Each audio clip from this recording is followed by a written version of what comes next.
from above, from the mountains to the prairies, to the oceans, white with foam. God bless America, my home, sweet home. God bless America, my home, sweet home. America, my home.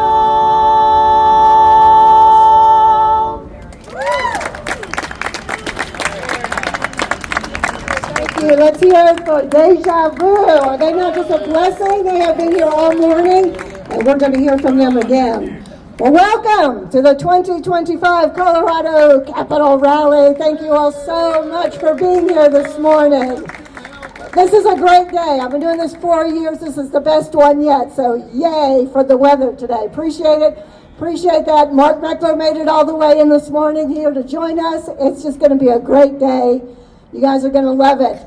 If you don't know, we have lunch afterwards, and we're going to have Q&A with Mark. So be getting your questions ready for him. You'll be writing it down at lunchtime, and let's see if we can stump him on a few questions. Yeah, my phone's going to be dying on me here. So, first I want to say by a few thank yous. This is always so easy for me because all I ever have to do is stand here, show up, and do what I do. There is so much hard work that goes into doing this rally, and I want to recognize the people who did it. Please, if I forget somebody or miss you, yell your name out because you all have done so much. First, John Grabowski, who has been organizing this for 4 years. Thank you so very much. He does not miss a step. We have Wayne and Daryl at the registration table. We have Tim and Carl doing audio for us. Jenny and Coletta and Evelyn are doing registration. Oh, that's true. Wayne is information. Sorry about that. Vivian, looking on Facebook because she is doing the videos of all this, and I'm sure we're going to get a lot of great posts from her to do this. Who have I missed? We have Lynn brought the stuff here, and Art. I have Sharon and Todd going to be doing lunch work for us, and our marshals, Debbie, and who am I forgetting? I have it written down here. Todd, you're doing that.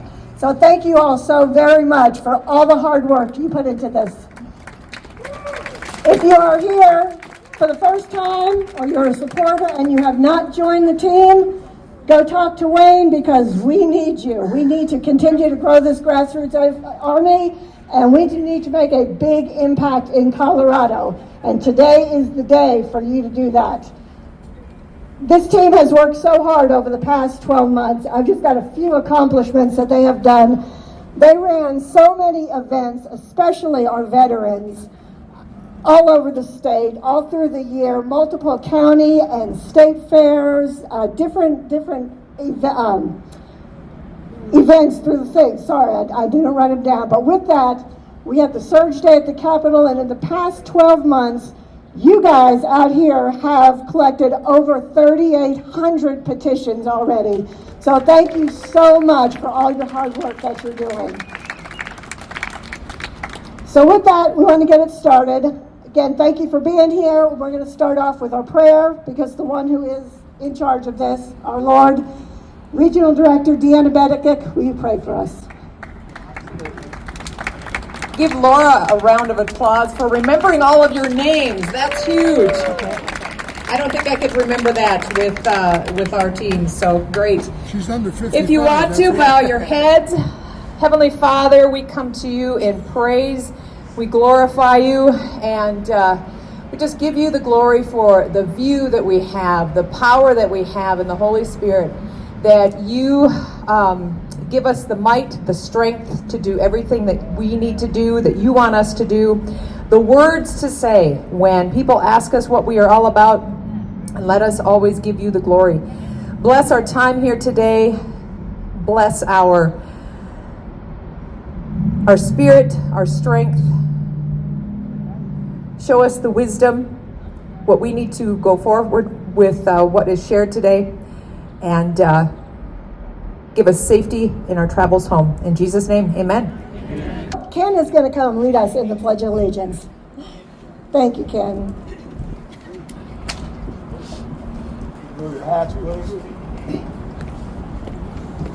I pledge allegiance to the flag of the United States of America and to the republic for which it stands, one nation, under God, indivisible, with liberty and justice for all.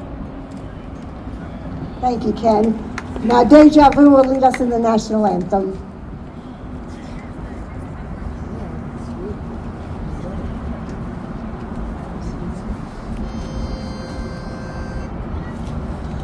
Oh, say, can you see by the dawn's early light what so proudly we hailed at the twilight's last gleaming, whose broad stripes and bright stars through the perilous fight o'er the ramparts we watched were so gallantly streaming, and the rockets with the balls bursting in air gave proof through the night that our flag was still there.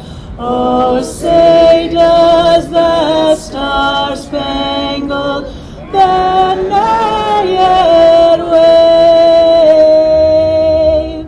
o'er the land of the free and the home of the free and the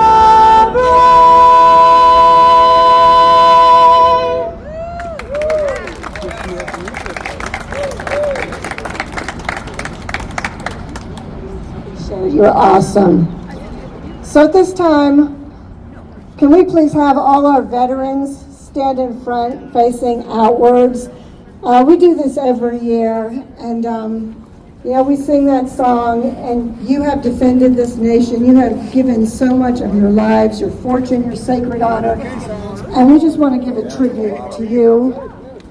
Romans 13:7 tells us that we are to give honor to whom honor is due. And today, in this small way, we want to honor you, our Colorado veterans, for the sacrifices you have made while on active duty and as you continue to make as you honor your oath. I am sure if we had the time, we would be astonished to be able to hear your personal stories, what you endured as you served our nation. But we know by your dedication to Convention of States that you love America and you continue to fight for her. My grandfather immigrated to America from Italy in 1910. From the records in Ellis Island, we believe he was about 12 years old. We don't know his actual birth date. He came over with a couple of his brothers. He became a U.S. citizen and he fought in World War I as an American. He understood what the American dream was. It was freedom. Freedom to pursue the life you desired and become whatever you could envision. After leaving the Army, he became a bricklayer and worked hard to make a better life for his family. He loved being an American so much that neither my father or his sister, my aunt, were able to speak Italian in their house, which actually was very difficult because I knew my grandfather a little bit and he had horrible English. It was absolutely so difficult to talk with him. But he wanted his children to be Americans. He did not want them to be Italian birthed. He passed on that love of nation to my dad, who also joined the Navy. We know that our rights are given to us by God and not by any government institution. Our rights to life, liberty, property, the pursuit of happiness. I know all of these amazing hero veterans here share that love of country and want to preserve it for their families. We are honored to stand with you as we continue to fight for America.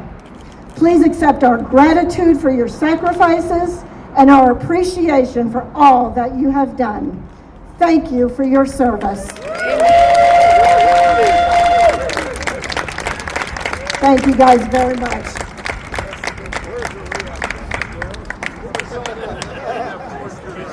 So we have our veterans. We love our veterans. They do so much for Convention of States. They really are the ones who are handling most of the events.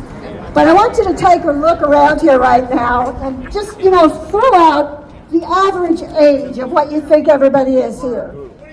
That's what I was thinking. Yeah, actually. Well, there's a different opinion of that. So I want to introduce someone who is going to be bringing up the next generation of leaders at Convention of States. She is in Colorado Springs. She is a gifted, musician, and she is the leader. She is in charge of the Leaders Launch Pad, which is to bring the youth into our organization. So let me introduce to you Esther Cook. Thank you so much. Good to see all of you, be here with all of you. I'm just so inspired to see each and every one of you here. Amazing patriots, veterans, businessmen, businesswomen, people who have raised families, younger patriots. And I just want to say thank you so much for fighting for America, for my generation, and for my eventual kids and grandchildren. And so let's give a hand clap for everybody here again. Thank you so much for everything that you do. So, as Laura mentioned a little bit, you may be wondering, where are all the young people? I'm trying to represent here. But it's something that I've been asked in multiple states around the country as I've talked with grassroots leaders, patriots just like you, and they suggested sometimes, can we clone you? Can you invite, 100 of your friends? Can we, just invite the whole state who is young? And honestly, when I first joined COS, I was not into politics. I was into music, but I realized if I want to do the music that I love, I have to save the country that I love. And so I had to get involved, but I honestly didn't know what to do. They would ask me, how do we get young people involved? And I was like, I don't know, you tell me. You've been doing it longer. So I started thinking about it, and what really rose up in my heart was the idea for this Leaders Launchpad internship. And so I'll tell you a little bit about it in a minute, but first I want to talk about vision. So you may have heard about 2020 vision. Not the year 2020, because we'd all rather forget that, but the idea of looking back and seeing what was and seeing what we could have done better. But today I want to propose a 2040 vision and what this plaza could look like in 15 years. So if you want to close your eyes, whatever you want to do to imagine, I want you to picture this plaza just packed out with young people, old people, all ages, here to be involved in the mission of Convention of States, to be involved in saving our country. And I think that's doable. A lot of people are like, yeah, that's great, but we're actually not dreaming. We're awake, so how do we get there? And so to me, that's where we go to Leaders Launchpad, where we're raising up this next generation who are going to be the leaders in 10, and 15, and 20 years. So in Leaders Launchpad, it's been going a couple of years, we really want to train up these young people. A lot of times, from my experience, we maybe don't know how to get involved. We want to be involved in a meaningful way. But how do we do that? I can't save the country single-handedly. Thankfully, I've got two, but we don't really know what to do. And so Convention of States, to me, when I joined, was super well organized, filled with patriots like you. And I thought, maybe I actually can do something. Gave me that hope. So rather than just throwing these young people in the deep end, we're really seeking to say, here's how we can step alongside you to equip you with the skills and knowledge and experience that you need. So we do leadership development. They go through servant leadership. We give them a solid foundation in constitutional literacy, and also really experience talking about current events and how we can be engaged citizens in the 21st century in America. And then we give them experience in the grassroots teams. So one of the things that I love, even just looking at this wonderful group here, is how much collective experience and wisdom and knowledge is in this group today. And I really want to give an opportunity for you to not only save America, but help my generation keep it. And so that looks like passing on the legacy of your experience, your wisdom, to those of us who, honestly, we haven't been around that long, and so we have lots to learn, and we want to learn from people like you. So giving them experience in grassroots, in the whole host. If you've done it here in COS, they get a chance to experience it. So whether that's making phone calls, tabling at events, whatever that looks like. And this has really been a transformative experience for a lot of the interns that we've worked with so far, in just saying, wow, I have clarity on life and what I want to do, whether it's in politics, whether it's in education, whether it's in music like I am, or whatever field it is. Maybe it's just raising a family. But these young people are the next leaders of America. They are those who will be standing here in 2040. Our mission in Leaders Launchpad is to train and launch the next generation of self-governing servant leaders in all 50 states in the country.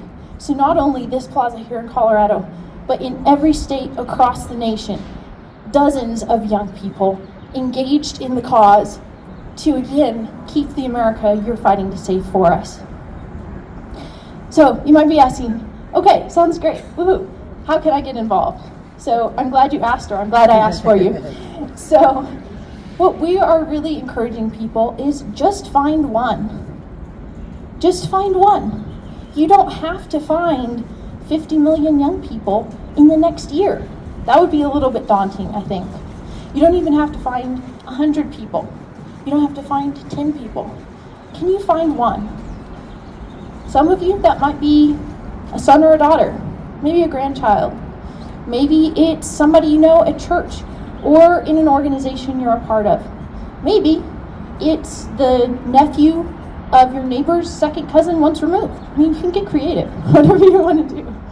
So really just finding one young adult between the ages of 18 and 25 and encouraging them, hey, this is a way that you can get involved. We want to be a part of something meaningful. We just often don't know how to do it. You say, hey, here's an internship. You can apply. Our applications are open till August 1st. Say, apply. Check this out, right? You're not signing your life away.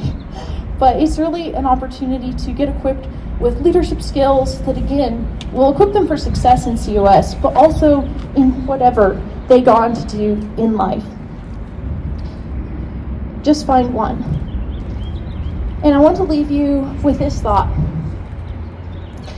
All of you have spent countless hours, years, decades for some of you, in fighting to save our nation.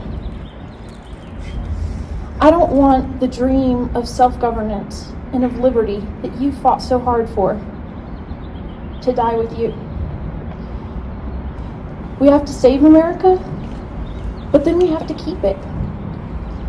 So together, I encourage you to join me in this fight to inspire, equip, and launch the young people of my generation who will carry on the torch of freedom for decades to come. Thank you all again for being here. I thank you, Esther. I just got a quick question for you. Now that you've just done that inspiring thing, I know we're going to get 50 people sign up to be part of Leaders Launchpad. How do they actually sign up? Yeah, great question. Thank you, Laura. So there is a flyer at the information table. They're actually holding it up right now. It's fancy. We have great people at this table, right? So there's a QR code on there that has a place to sign up. You can also take a picture of the whole flyer, or if you're like, I don't know how to do that, you can also get with me later and I can give you my email. I can send it to you on an email. And yeah, so they can go to that flyer, they can go to the website, learn a little bit more about it, and then apply. And so, yeah. So the website is conventionofstates.com/Leaders Launchpad, and all the information is there as well as a link to apply. So. And you do need to be a young adult. So if one of you got super excited and you're like, I'm 70, but can I do this internship? No, but we love you anyways. But I still can, right? Thank you so much, Esther. It is a great program, and actually we're trying to find somebody here in Colorado. So if you know someone, let's get them applied so we can do this. Now, hopefully, we will have some legislators come out. I don't know how much you guys are following what's going on right now, but there are hundreds of bills still being done. So maybe if we make enough noise, we can grab some people to come out to us. But we are honored. Last year, she was our regional director for about 4 or 5 months. She kind of got into this position, and she's been working it for the past year, and Deanna is doing an awesome job in the Wild West region. And we are honored to have Deanna come speak to us right now.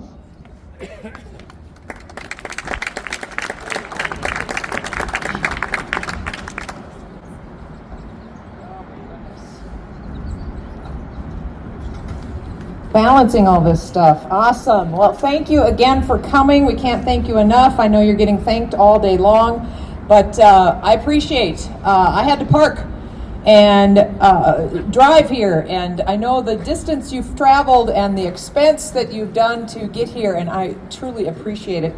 I just have a quick little message. I know Kevin Lundberg wasn't able to make it, so I have big shoes to fill, so it won't be as lengthy as last year, but I created something because we have been dealing with fear in our region. And I thought it was fitting. I listened to a song on the way here, and it said, no fear. No fear in God, no fear in the Holy Spirit.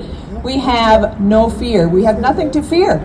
The only thing we should fear is our reverential God and have that fear of awe, that awe, basically. And so this year we've been dealing with a lot of that in our region. And I've talked to many of you, brought you up to date on a few states' progress, and Mark may bring you some updates on some other states' progress that I have neglected to pay attention to this week because I've been focusing on coming here. But we want to look about what we put in our mind. That's where fear comes from. And last year we talked about, if you remember, I had you holler some things so we could wake up some folks up on the 3rd floor. But I talked about what we speak about, we bring about. And so this year, it's just a little bit of a thing about fear. What we think about, we bring about. And again, our detractors pour that fear campaigns all the time over not just our region, but nationwide. And it's been going on for many years. This is hard to do without a little lapel mic. But what is fear? Like I mentioned, biblical fear. The definition is the reverential awe of God. That fear is beneficial. The other fear is detrimental, and it is to be overcome. That is from, I forget what dictionary, but fear is to be overcome. When we look at Proverbs 1, verse 7, only fools despise wisdom and discipline. And God calls us to overcome fear. Be not afraid. Fear not. You read it over and over and over in the Bible. And why are detractors asking us to fear? I have read a few acronyms of the word fear. Many of you probably know the false evidence, appearing real. You've heard that one. But here's a few more. False, that one is finding excuses and reasons. Think of the detractors. Frantic effort to avoid reality. And a fourth one, forget everything and run. We don't need fear in our lives, but how do we face it? Because it doesn't happen, it doesn't go away naturally. We have to do it afraid. We have to step into it and just do it. Remember that first phone call you made? Remember that first legislator meeting you stepped into and you were scared? Yeah, just shaking. The butterflies were making you just, have that yucky stomach. Well, fear is similar to motivation. Motivation does not come upon us. Courage does not come upon us. We have to step into it and we have to go after it. And we overcome it with action. Again, that first phone call, that first legislator meeting is hard, but then it becomes easier. Then you start taking others along. And I want to give a praise to our Capitol team, basically. Raise your hand if you have been in the Capitol more than like 3 times this past session. Yeah, look at that. Give them guys a round of applause, those folks a round of applause. Because they have sacrificed to get to the Capitol and bring you along and build those relationships with legislators. And that's what it's come down to. It's not necessarily the number of emails that we send at the end of this, or towards the session. It is really the building blocks, is making friends with your legislators. So, ways to overcome fear is making sure we've got our mind right, taking action in our brain. What we feed our mind, our ears, and our eyes really comes to fruition. And I've left my phone away. I forgot to bring that. Remember that Sunday school song? Oh, be careful, little eyes, what you see. And then it goes, be careful with little ears, what you hear. Be careful, little heart, what you trust. And on and on and on. But it's so true to today. I mean, those little old songs that we learned in Sunday school are huge. Paul told the Philippians in 4:8, and you all know this, whatever is true, whatever is noble, whatever is excellent, whatever is worthy, whatever is right, focus on these things. God didn't call us to focus on fear and to revel in that and to worry and stew and create that in our stomach. He called us to focus on excellent things. King Solomon in Proverbs 23 said, for as he thinks within himself, so he is. And then Earl Nightingale took it a little step further. We become what we think about, what we stew and think and let feed our minds, the television, the radio, the everything, the music, the politics, you name it. It gets in our mind and it festers and it ferments and it causes fear. And this is where I brought the power into my prayer. 2 Timothy 1:7, for God has not given us a spirit of fear, do you know it? But of power, love, and a sound mind. Other versions are power, love, self-discipline. Power, love, sound mind. I like that. So we can do this. So we're going to say this all together. God has not given us a spirit of fear, but of power, love, and a sound mind. And when we start to doubt, and when we start to go about our days and get down on everything, remember those words. God calls us to read the word out loud, and that is what really feeds our mind. So when we nourish our body, we grow. When we nourish our mind, we grow. Our mind yields a healthy crop of thoughts with words and then with actions. So when fear creeps back in, or it's being fed by others, look at it a new way. Here's the new acronym. A couple of different ways to look at it. Fear, instead of false evidence appearing real. Fear, feel excited and ready. Fear, face everything and rise. So say that with me. Face everything and rise. That's all I've got for you. Back to you, Laura.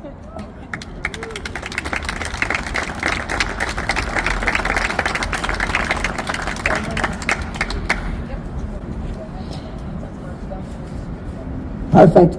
Well, this time we like to take some time to recognize a few really outstanding, everyone here is outstanding, but some people really put some extra effort into what they do with Convention of States. So we have a few people that we want to recognize with our Patriot pins that Deanna is showing us. No, I'm dropping. You are dropping. Can I help you? No, I got it. You got it. I'll get it. It's because it's so cold up here, and the sun is finally coming. We can stand up here, but it makes your hands cold. Anyhow, let's start with our awards. Our first recipient signed the petition back in August of 2018 and is one of the longest lasting volunteers in Colorado. He has worn many hats over the years and currently volunteers as a Telepatriot volunteer, district captain, SGC team member, and a regional captain. His grandchildren are his motivation for his unwavering dedication to Convention of States.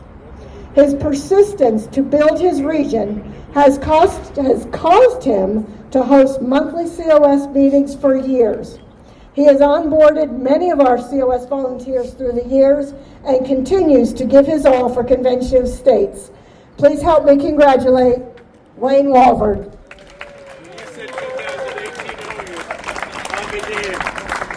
God bless you, sir. God bless you.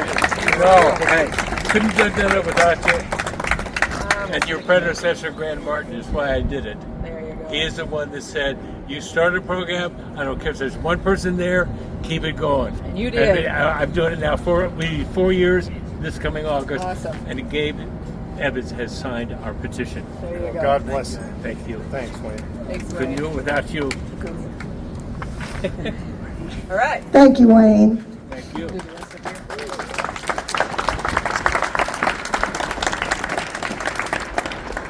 Our next recipient signed the petition in January of 2022. In March of 2023, we were blessed to have him become part of the executive team. He is one of the unsung heroes in Colorado. Quietly, behind the scenes, he supports all of our Colorado teams. And although I know this is true of me personally, we may not know exactly how he works his magic, we do know that without his expertise, Colorado would not be functioning as smoothly as she does. He is humble, quiet, and he is the effective backbone of the leadership team. Help me congratulate Colorado SIA, Carl Morrison.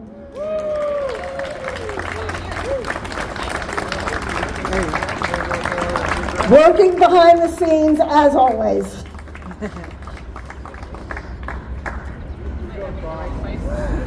Good start. Here we All go. right. Thank you. Thank you, Carl. Nice to meet you. Thanks, Carl. Our third recipient this year has been a supporter of Convention of States since September of 2022. He was nominated for this award because of his heart and the love that he has for America. He is a volunteer activist, telepatriot volunteer, district captain, and a member of the VCD team. You see how everybody wears multiple hats here. He was instrumental in finding an alternative booth location when the Dragon Boat Festival denied the COS application last year. He helped find a local resident to allow the VCD team to use their front yard for setting up a booth. He volunteers at multiple events, spending 10 straight days at the Colorado State Fair in 2024, and he logged over 100 volunteer hours at the State Fair alone. He and his wife opened their house up for a VCD barbecue. He is a true patriot and a joy to be around. Congratulate Herb Rose. Herb, where are you? There he is.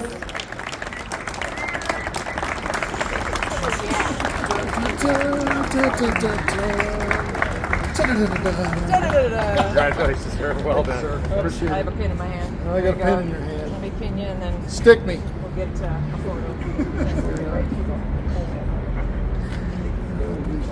There we go. Just don't drop it. There we go. Hey! All right. That is yours. That's for you. That's for me. I got a stick. Congratulations. Thank you, Herb. Thank you very much. Our final recipient was also nominated by the Veterans Coalition. She is not actually a veteran, but constantly supports them and attends all of their events. She signed the petition in October of 2023. She is invaluable as a volunteer activist, telepatriot volunteer, telepatriot director, follow-up team member, and VCD team member. She has the personality that draws you close, that you want to get to know her better. And she is always willing to give her time and talents to leave a better America for her grandchildren. It's an honor to recognize Colorado patriot Sharon Vinci.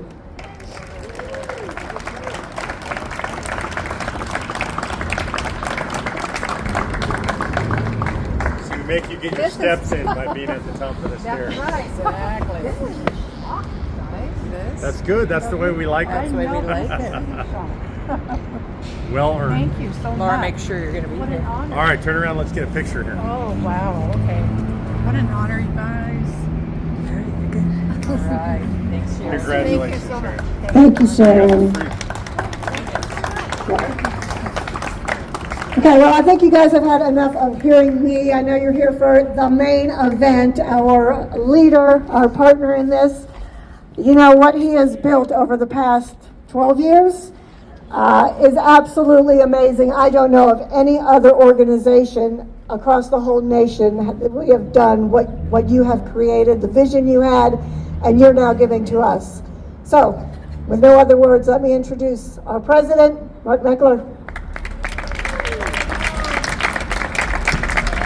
Thank you very much. Thank you guys for being here today. And by the way, thanks for the great weather. I heard it wasn't quite like this last week. Somebody was warning me. I had a friend who had just come from Denver last Friday. You guys had snow, is that right? Yeah, and he said, I just got back from Denver. You might want to dress warm. So, beautiful day. It's a great day to be here at the Capitol. I just flew in this morning. I parked over at the parking lot. And one of the things I noticed, and I hate to say this, I'm sure you guys noticed too, in the 15 years or so that I've been coming to Denver, it's changed a lot, hasn't it? As I was driving up this morning, and I was on the phone with my brother who lives in California, another place that's changed a lot. I was driving up, I was getting ready to pull into the parking lot, and as I was, there was a woman using one of the trees out back as a restroom. And I remember thinking back to when I first came to this legislature and how much I enjoyed it here. And back then, there was something very different about what was going on inside. This is for the folks on the third floor. The Republicans were in control. Yeah, and you didn't see stuff like that around the Capitol. They hadn't legalized weed yet. It didn't smell like this in the Capitol. And I'm telling you that story not because I'm lamenting what's past, but because I'm looking forward to the future. And I know when I travel around the country, sometimes people will say, well, Colorado, that's a lost place, or California, that's a lost place, or they'll refer to some place in the East Coast, or Delaware, that could never be red. I don't believe any of that. And I want to be really clear that we don't give up on any state, anywhere, ever. Are you guys with me? There is a particular spirit here in Colorado that gives me hope. It's not just that I say that because I'm the eternal optimist. I am. I know God's in charge. We have our duty to fight, but God's in charge. But there's a particular reason that I'm optimistic about Colorado. One is, it's not that long ago that it was very different here. Two is, there is a spirit in Colorado, which is the pioneer spirit. And I believe that's the spirit which has always animated the United States of America.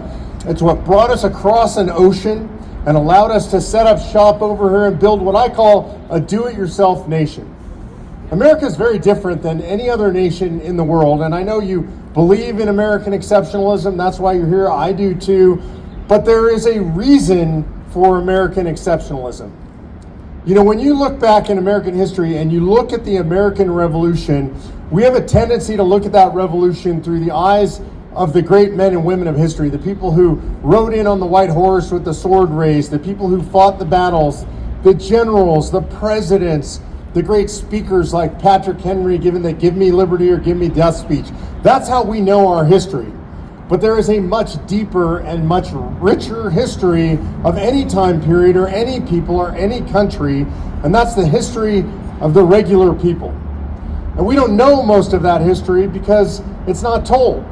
Because books aren't written about the average person who fought in the American Revolution. Books aren't written about the farmer who sacrificed all his crops to feed the Revolutionary Army, who could barely feed his own family, who made no money during those times because he was feeding the army itself, who was promised payment and probably never received payment. No books were written about those people, but they're no less historic. And they represent the fabric of American history in a way that I think these great stories of the greatest of American leaders can't represent the true history. My favorite story from the American Revolutionary period is the story of Levi Preston. I'll tell you a very condensed version. You can look this up online. But Preston actually was there. He was one of the Minutemen. He was there when that shot was fired that was heard around the world. Many years later, he was interviewed by Mellon Chamberlain, a young historian, in 1843, and asked him why he fought. And he didn't say some high-minded thing. He was asked, well, was it the Stamp Act? And he said, I never bought one. Was it the Revolutionary Writers? I never read them. I never heard of them. Was it the tea tax? We didn't drink any tea. We drank coffee. And so when he was asked, well, then why would you go out and fight? Why would you go face the redcoats? He had said, because we had always governed ourselves and we always intended to. It was an incredibly simple philosophy, and it is, in my opinion, still the essence of what it means to be American. And this is why when I say that we are a DIY or do-it-yourself nation, this is what I mean. When we want something fixed, we don't look here. We don't look to Washington, D.C.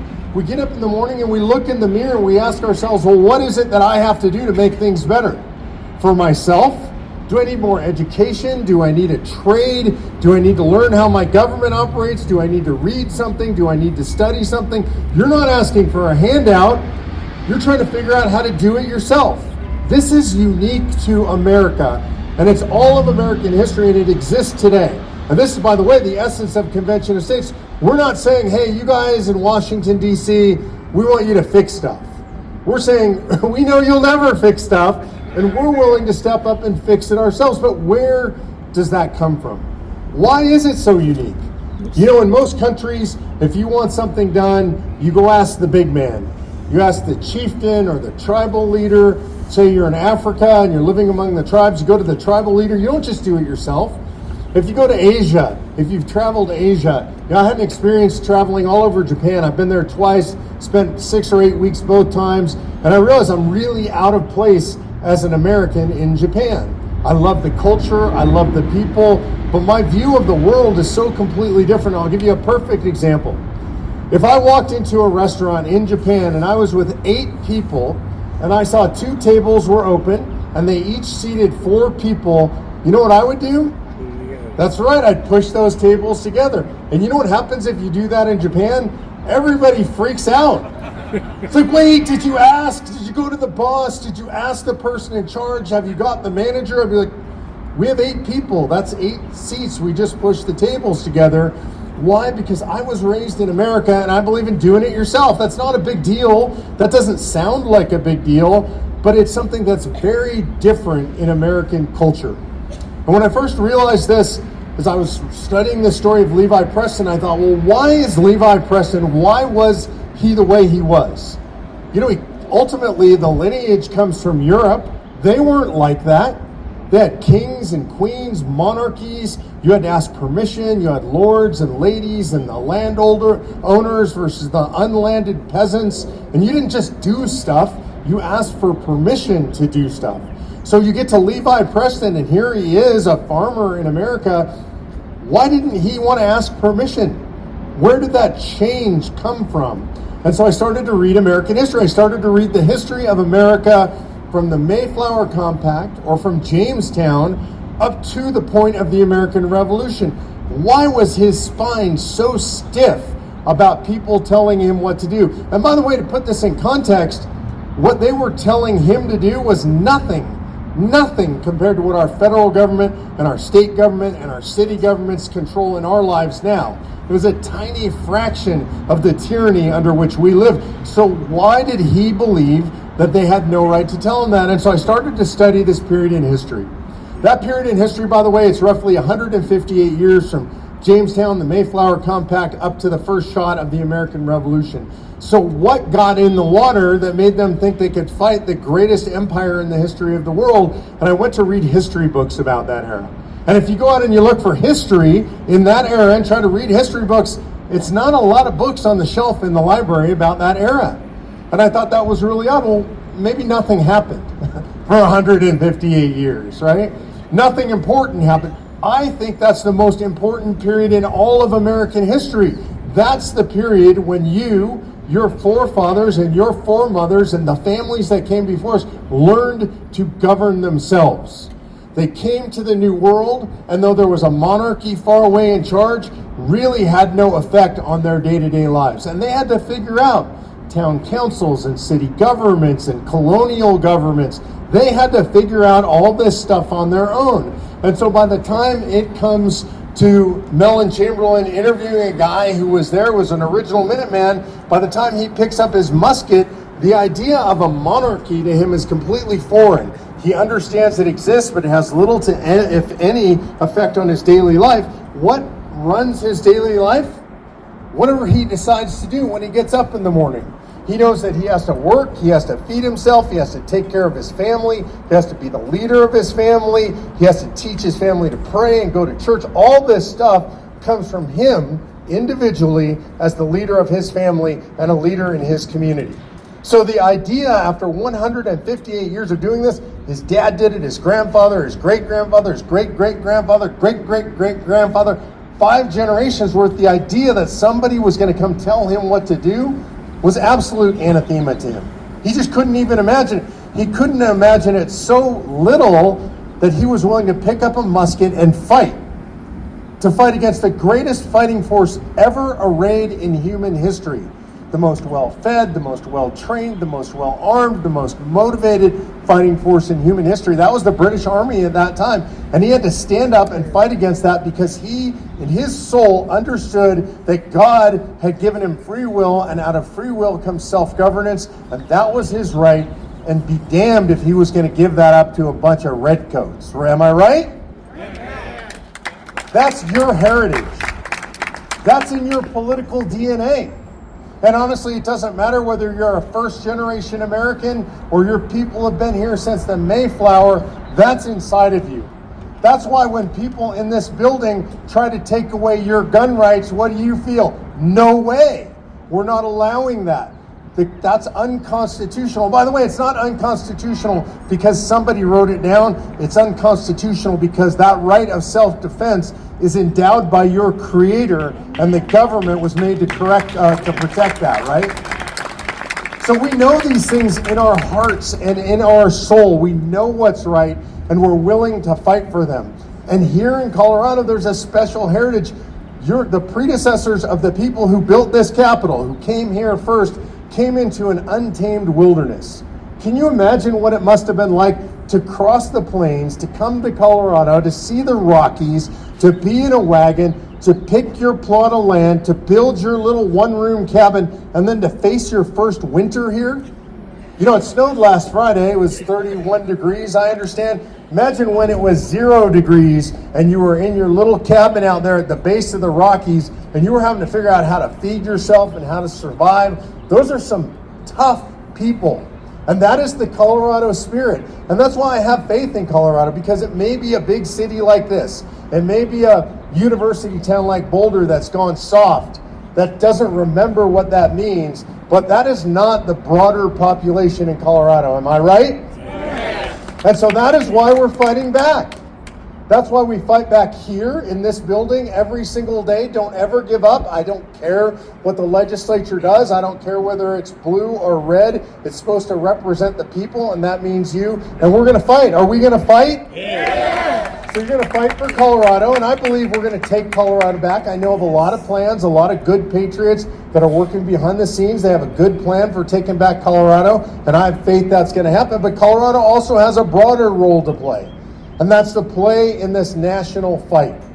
You know, we thank God. I do thank God every day that we got Donald Trump. Anybody thank God for Donald Trump? You talk about biblical and you say, made for a time such as this. I don't know anybody else that could have withstood what Donald Trump has withstood. I don't know how he does it. I don't have any explanation other than a supernatural explanation. It's God. We've seen supernatural events. We watched him turn his head 1/8 of an inch, miss an assassin's bullet. We've seen multiple assassination attempts on him. We've seen him impeached twice. We've seen the greatest comeback in my opinion, not just modern political history, but all of political history. Am I right? Yeah. So he's here for a reason. I think that's clear that Donald Trump is here for a reason. He is here to help stem the tide.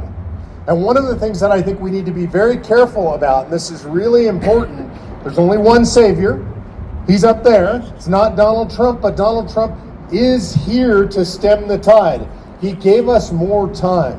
We're buying time with DOGE. We're buying time by disassembling some of these agencies. We're buying time by hopefully cutting some spending. But he cannot solve the problems that ail this nation. And the first and most important problem that I want to address, and we do it by coming up here and we go to God in prayer first, is that this nation has to turn to God first. Am I right about that? Yeah. That's always first. You cannot have a political revival without a spiritual revival. That's just a fact. That's how this country was formed. That's how it's always grown. That's how it's always been led. And when we turn away from God, the country falls away too. And so I do believe this country is turning back towards God. Does anybody feel that? I feel it. You listen to what the people in the White House are saying, what the staff is saying. You watch Caroline Levitt. You watch Pam Bondi. You notice those ladies are always wearing a cross, a very simple cross, out front, open, not hiding that. I've heard more faith statements from people at a high level in this administration than probably I've seen cumulatively in my entire life. Would you guys agree with that? That's a great thing going on. One of the things that I think is incredible that's happening in this country, and I want you to have hope about what's going on, is I think God is making himself apparent in the secular world. It's one thing to go to church and to be surrounded by people who go to church, or go to your temple and be surrounded by people who believe in God, the people of the book. That's one thing, and that's always existed. It's another to see it break out in the secular world. I don't know if you guys saw this, but in England, over 10,000 people confirmed to the Catholic Church just on Easter. It's considered the biggest confirmation in the modern history of the Catholic Church in England, which has gone completely woke and turned away from faith. It's an incredible thing going on. I don't know, I don't normally watch television. In fact, I don't watch any television, but I happened to see on the web, and I was watching this actually on the plane on the way here. Anybody see what happened on American Idol, their Easter celebration? This is an incredible thing. The entire show was dedicated to faith music. Wow. And you know how people apparently they vote for who the top act is? And sometimes they'll get 100 million, 150 million, 200 million, 300 million votes from around the world. On this show, one show, over 1 billion votes for a faith show. Okay, so I look at that and I think, wow, that's incredible, you know, God's on the move. And then I think, wait, that's secular television. That was not a Christian television station. How many people in that audience were non-Christian that were being exposed to deep Christian faith? I encourage you to go look for this, watch the performances. I got to tell you, you watch these people and it'll bring tears to your eyes. And to me, I literally brought tears to my eyes on the plane. I was watching some of these songs, listening to these songs and thinking, God's on the move. It's so obvious that God is on the move through Donald Trump, through our politics, through this election, but now moving broadly into secular culture. And the reason I tell you that, I'm not a pastor, I'm not a preacher, I'm not a theologian, but I understand my history, and I understand the history of this country, and we have to restore the Christian, the Judeo-Christian foundation of this country, or we cannot restore the country. Do you agree with me on that? Okay, so when we founded Convention of States, it came out of a parent organization called Citizens for Self-Governance. And one of the things that we decided that we were going to try to do, our mission, it's broader than just calling a convention, it's we were going to build the largest self-governing grassroots army in history with the aim of restoring self-governance and restoring or bringing a spiritual awakening to America. Are you in on both of those missions with us? Now, I want to say everybody's welcome here. And occasionally I'll have somebody come up to me after an event and they'll be like, well, Mark, I was kind of offended because I'm an agnostic or I'm an atheist or I'm whatever. And, you know, you didn't mention that. I just want to be really clear. You know, I didn't find the Lord. I wasn't saved until I was 51 years old. I'm a slow learner. I'm 63 now, so 12 years. I've been saved. I've been redeemed. It's incredible. But to anybody who's not a believer, you're welcome here. We love you. But I will draw a line on that. That line for me is if you don't believe in the Judeo-Christian foundation of the United States of America, you probably don't belong with Convention of States. I mean, I love you still, we accept you still, but we do believe in the Judeo-Christian foundation in this country. And long before I was a believer, I understood the value of that. I knew how important that was. So those are our roots. And by the way, Levi Preston, he understood the same thing, didn't he? He understood where it came from, that this all came from God. So what are we doing in Convention of States precisely? Why are we doing this? Because we don't believe that people in Washington, D.C. are ever going to give us our power back. How many people out there want term limits on Washington, D.C.? Raise your hand. Okay, now raise your hand if you think the folks in D.C. are going to give that to us. How many people think we need a balanced budget amendment? Raise your hand. How many people think Washington, D.C. is going to impose that on itself? Nope. How many people think that we need to shut down the agencies, lots of them, never to bring them back? Raise your hand. How many people think that the deep state is going to give that to us? So if we all believe in those things, then I can tell you these things are immensely popular with the American public across party lines, and we all believe those things, and we all want those things, then who's going to make it happen? You are. That's the answer. You're going to make it happen. This is the only way it's going to happen. You know, Laura mentioned that I've been doing this for 12 years. I've been involved in politics for about 15 years now. And I often get asked, like, why? Why would you do this? I make way less money than I used to make. I was a successful lawyer and entrepreneur. We don't do that stuff anymore. We get paid for what we do, but we get paid way less than we used to get paid. Anybody who works for this organization knows they get paid way less than they could be paid in the private sector. And by the way, the entire state team, they don't get paid. They tend to pay themselves. They donate to Convention of States, they donate the materials, they donate their time. So why would we do this? You know, I think everybody has their own story of their own motivation of why they do it. I started doing it first for my kids when I realized that maybe I could make a difference. My kids were fairly small. My son was 13, my daughter was 10, Jacob and Lucy.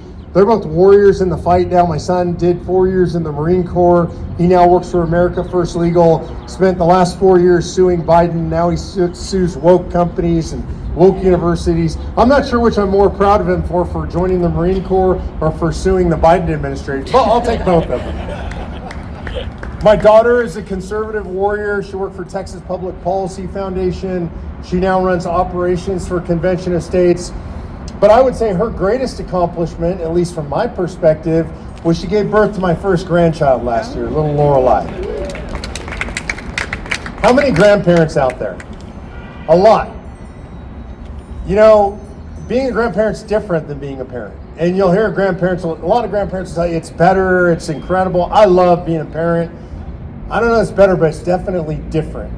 And when I first held Lorelei, something changed in me as a grandparent. You know, when I held my kids for the first time, I remember thinking, I'm going to protect you forever. Like, I will take care of you forever. I will do whatever it takes to protect you and provide for you. Anybody's been a parent, you've had that feeling, holding that little helpless infant in your arms. And that's what I remember thinking.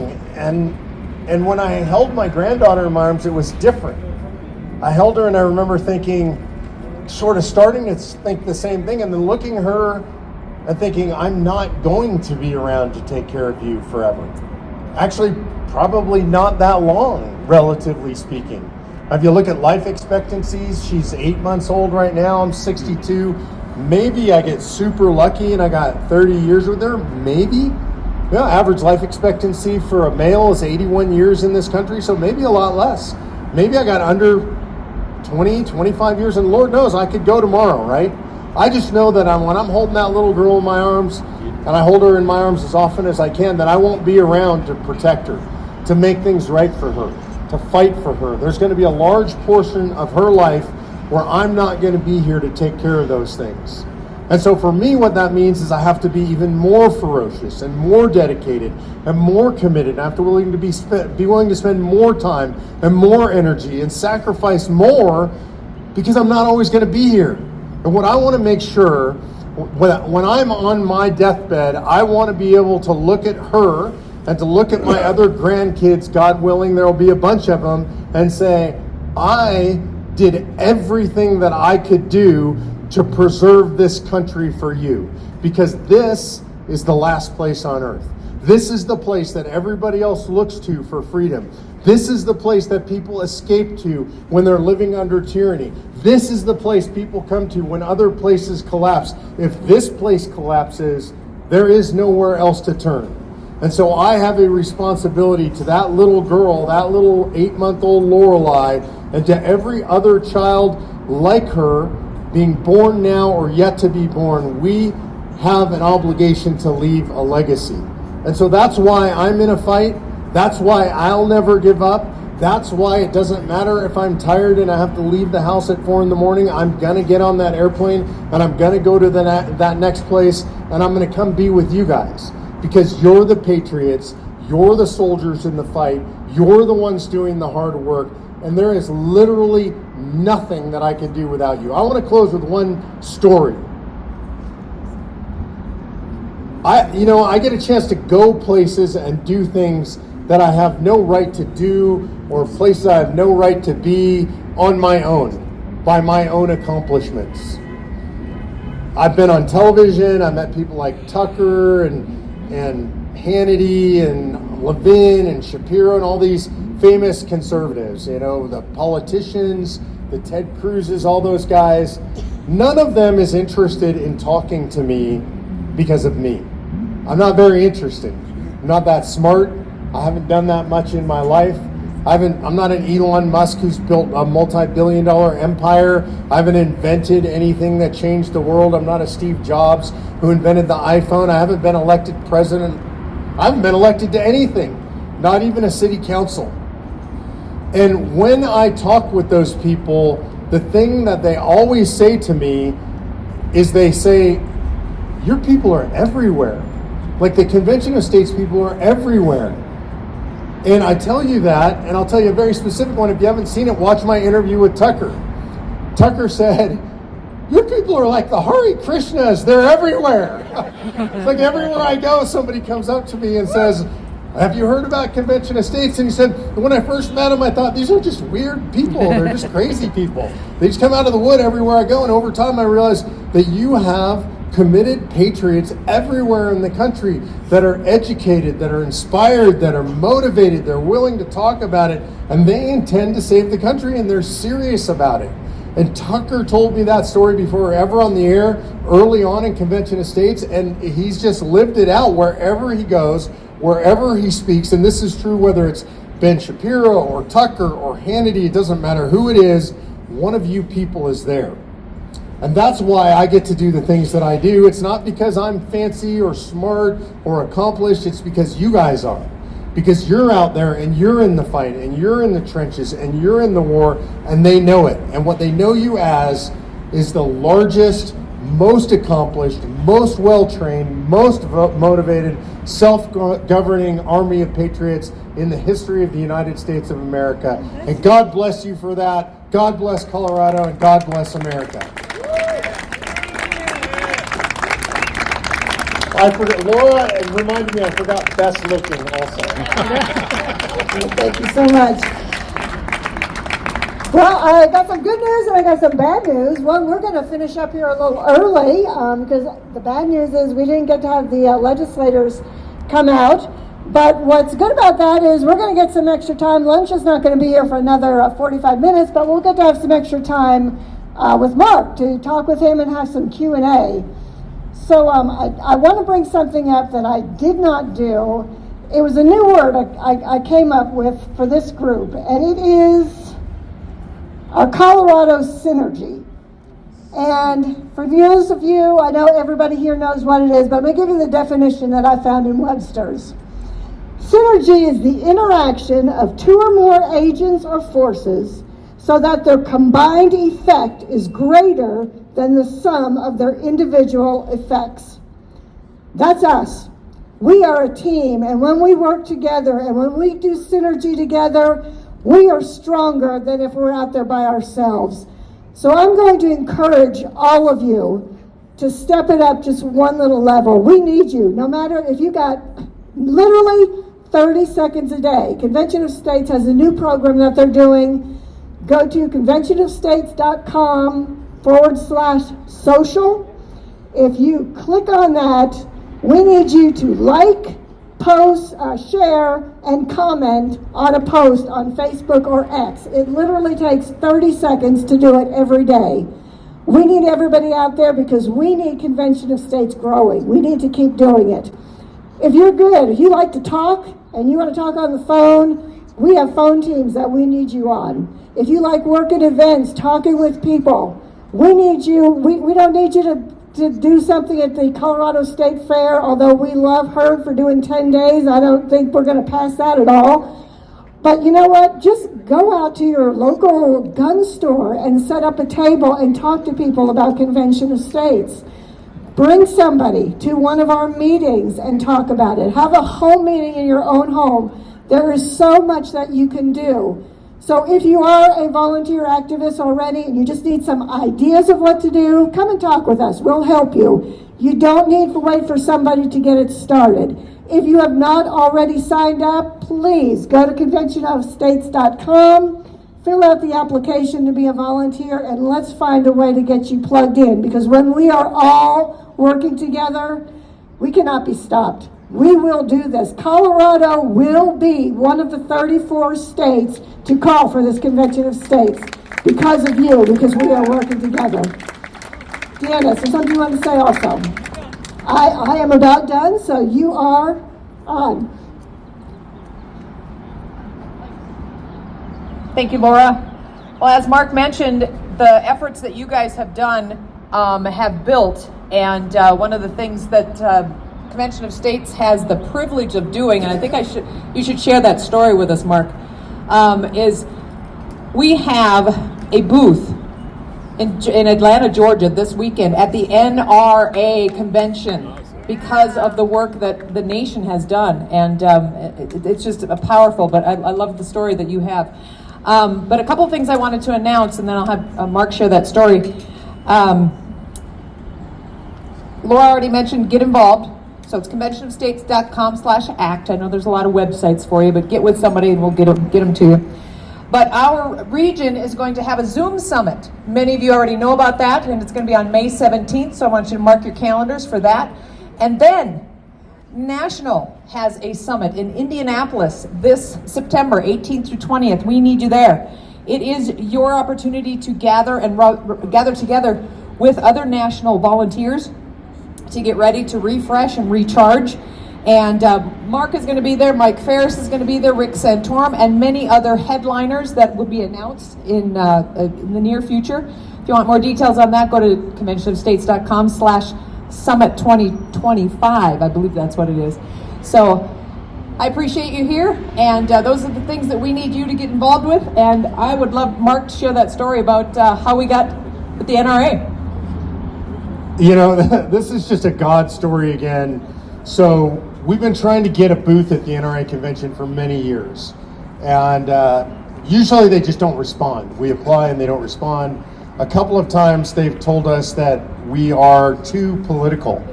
Seems really weird to me because it's the NRA, right? And they work to pass or fight against legislation in a lot of states, but we were too political. And so my wife Patty and I were at an event in Brooklyn, New York, of all places, at Chabad in Brooklyn, in New York, of all places, an Orthodox Jewish at the yeshiva, the university there. And so the event was sort of winding down to a close, and we went out to the dessert table, and we were mulling over the dessert table, and there was a guy at the dessert table with us, sort of a few feet away, and he was wearing, like these, black cowboy boots. Now, you don't see a lot of black cowboy boots in Brooklyn, New York. You don't see a lot of black cowboy boots at Chabad, and you certainly don't see them at the yeshiva. And so they sort of stood out. And Patty said to me, "Hey, look at that guy's boots." And I was like, "Yeah." And she goes, "We should go talk to him. He's wearing cowboy boots." And I thought, why? I mean, I'm not going to go talk to a guy just because he's wearing cowboy boots. That's weird. But she goes, "No, we should definitely go talk to him." And I wouldn't. And she did, because she's my wife, and that's just how she'll talk to anybody. So she wanders over and she says, "Hey, nice boots." And he looks down and he goes, "Oh, thank you." And she goes, "You can't be from around here. Me and my husband were noticing the two of you are the only ones in cowboy boots at this event. You got to be from somewhere else." And I was thinking he would probably say he's from Texas or Oklahoma or something. He goes, "Well, I'm from Virginia." Okay, so she goes, "Oh, well, what are you doing here? What do you do for a living?" And he goes, "Oh, I'm the president of the NRA." At the yeshiva in Brooklyn, right? And so I think she was shocked, and she said, "Well, you need to come over and meet my husband, and because he's got his cowboy boots on too." So she brings him over, we start chatting, and we just strike up a little acquaintanceship. And then Patty says, "We've been trying to get into the NRA convention for years, and we just never get any response." And he said, "Well, why is that?" She said, "Well, they say that we're political." And he just looks at her puzzled and he goes, "What does that mean?" Said, "We don't know." And he goes, "Well, just tell him that Bob said that you're going to the convention this year." And so literally that's how it happened. So we got his number, we followed up, and for years we'd been looking for some back door into this thing. And God just opened up a front door, so we're really excited. We have a big, beautiful booth. We only had 30 days to plan this thing. We've got teams from multiple states coming in. Mike Ruthenberg, who's our chief grassroots officer, is going to be there representing national, and a bunch of other people. We've got a videographer coming. So you're going to see a lot of news coming out of the NRA. Now, this is important for a reason.